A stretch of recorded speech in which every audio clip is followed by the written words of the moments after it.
पहले गंगा जी की ओर मुंह करके 3 बार हाथ ऊपर करके बोलिए, हर हर गंगे हर हर गंगे हर हर गंगे।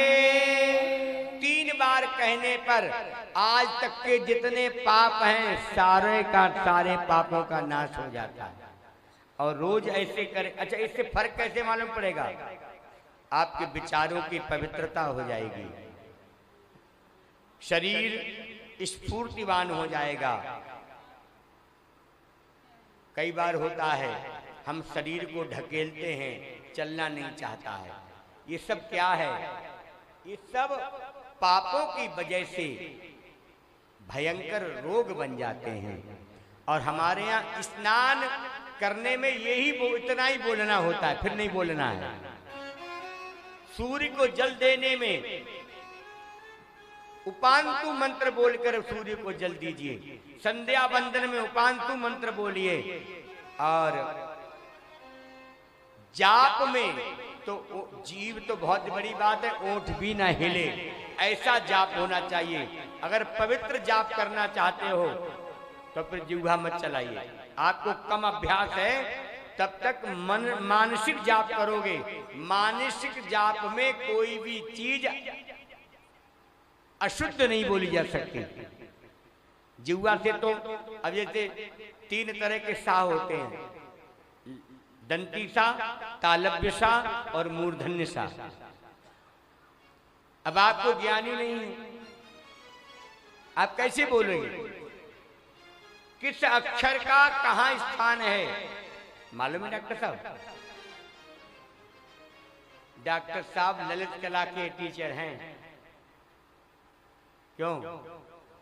तो इन्हें तुझे मालूम है कि बंदर की पूंछ कैसे बनेगी, उसकी आंख नाक कान कैसे बनेगा।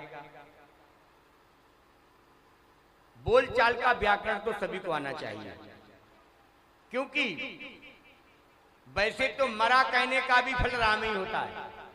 मराम राम राम राम, यही उल्टा नाम जपत जग जाना। और उल्टा नाम का अर्थ ये नहीं है उल्टा नाम जपा होगा। उल्टा नाम का ये है श्वास के साथ मंत्र जाप होना चाहिए। श्वास आ रहा है तब मंत्र कह रहा है, और जा रहा है तब मंत्र कह रहा है। और यही मंत्र गुरु मंत्र में मिलता है। श्वास और सूर्य और गाय, इन तीनों की धुनी एक बताई गई है वैज्ञानिक। हमारे आध्यात्म में तो इसकी बड़ी खोज है पूर्व से। जितने कर्म हैं हर कर्म कहीं न कहीं दोष युक्त है, केवल भगवान नाम दोष से मुक्त है। हर दोष को समन करने के लिए भगवान नाम का आश्रय ही जीव को उसके लक्ष्य की ओर उसे पहुंचाता है। इंद्र के बादल बरस बरस कर हार कर चले गए, एक बूंद नहीं ब्रज में गिरी। इंद्र को पता लगा तो ऐरावत छोड़कर पादुकाएं उतार कर नंगे पैर इंद्र आए, भगवान की शरण में प्रार्थना करने लगे। भगवान मानने को तैयार नहीं। बहुत ध्यान से सुनना, बार बार इंद्र प्रार्थना करते हैं, भगवान बिल्कुल उनकी प्रार्थना सुन ही नहीं रहे हैं। एक शिला पर बैठे हैं, बांसुरी बजा रहे हैं, तो सुरभि गौ माता आई हैं सिफारिश करने के लिए। सुरभि गौ माता ने कहा, प्रभु मेरा आपसे आग्रह है, बच्चों को अपराध करने का, गलती करने का स्वभाव होता है, और माता पिता का गलती की क्षमा करने का अधिकार होता है। आप इंद्र को क्षमा कर दीजिए। इंद्र आपकी आभा को जान नहीं पाए। भगवान बोले, इंद्र सुरभि माता कह रही हैं तो मैं तुम्हारा अपराध क्षमा कर देता हूं।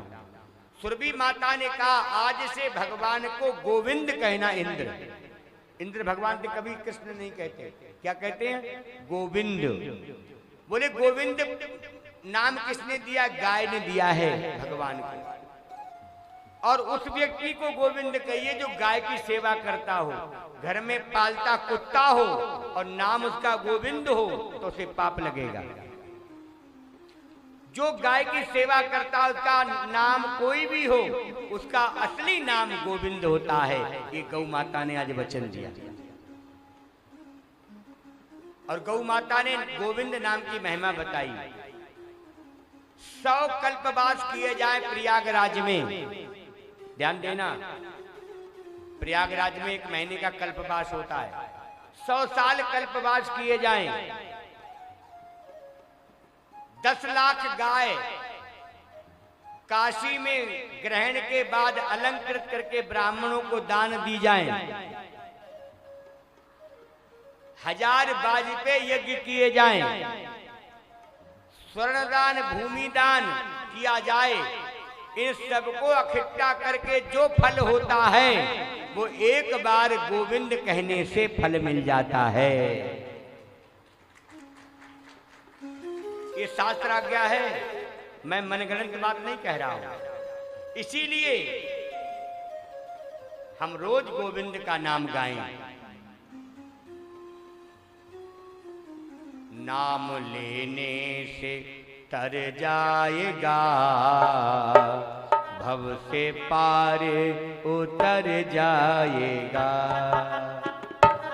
नाम लेने से तर जाएगा, भव से पार उतर जाएगा। भव से पार उतर जाएगा, अब के पार उतर जाएगा, अब के पार उतर जाएगा। काली सेवक गाएं, अब से पार उतर जाएगा।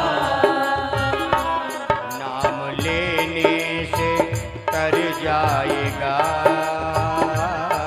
अब से पार उतर जाएगा।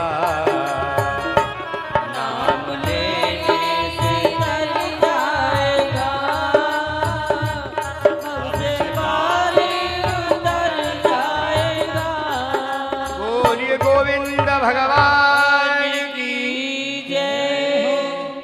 नाम की बड़ी महिमा है। नाम की महिमा तो शत्रुओं पर भी प्रभाव कर देती है। जब राम जी लंका का पुल बांधकर पुल बंधने लगा तो मंदोदरी को पता लगा राम नाम लिखने से पत्थर तैर रहे हैं। मंदोदरी बोली रावण से, अब क्या करोगे? जिनके नाम से पत्थर तैर जा रहे हैं उनसे युद्ध आप कैसे करोगे? रावण बोला इसमें कौन सी बड़ी बात है? अरे राम लिख के पत्थर तैर जाते हैं, हम रावण लिख देंगे वो पत्थर तैर जाएगा। मंदोदरी बोली यदि आप ऐसा कर दोगे चमत्कार तो मैं मान जाऊंगी आपको, नहीं तो आप राम से युद्ध करने के योग्य नहीं हैं। रावण बोला ठीक है, कल दिखाऊंगा ये प्रयोग।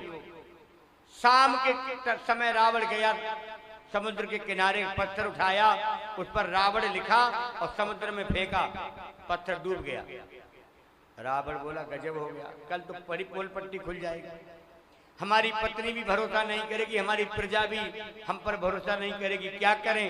अब रावण बड़ा परेशान, बोले एक बार प्रयोग और करते हैं। पत्थर उठाया और रावण लिखा और पत्थर के कान में कहा तुझे राम की सौगंध है, डूबना मत। और जैसे ही पत्थर फेंका तैर गया। रावण बोला बन गया काम।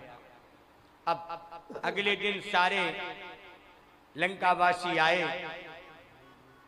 सबने कहा दिखाओ महाराज चमत्कार। बोल दिखाते हैं। पत्थर पर रावण लिखा, कान में वही बात कही तुझे राम की सौगंध है, डूबना मत। फेंका, तैर गया। लंकावासी आश्वस्त हो गए, अब हमारे राजा किसी को नहीं हारेंगे। मंदोदरी को भरोसा नहीं हुआ। देखिए धर्म पत्नी का यही कार्य है कि धर्म के विरुद्ध कुछ होता दिखे तो वो उसको टोक दे, संभाले। उन्होंने कहा स्वामी आपने लंका की जनता को तो मूर्ख बना दिया, मैं आपकी पत्नी हूँ, मैं अर्धांगिनी हूँ। और हम कौन हैं? ये पंचकन्या हैं, ये कभी विधवा नहीं होती। अहिल्या मंदोदरी तारा कुंती द्रौपदी तथा पंचकन्या स्मरे नित्यम महापातक नाशनम। सौभाग्यवती स्त्रियों को रोज नाम लेना चाहिए प्रातःकाल उठकर। अहिल्या, मंदोदरी, तारा, कुंती, द्रौपदी, ये 5 नाम याद कर लो, आपके पति अकाल मृत्यु नहीं आएगी। और माताओं एक बात और समझ लो, जो इन 5 नामों को नियमित लेता है वो माता कभी विधवा नहीं होती, वो भगवान के यहाँ भी सधवा होकर जाती है। और जो सधवा भगवान के यहाँ जाती है उसका स्वयं नारायण लक्ष्मी के साथ स्वागत करते हैं स्वर्ग में।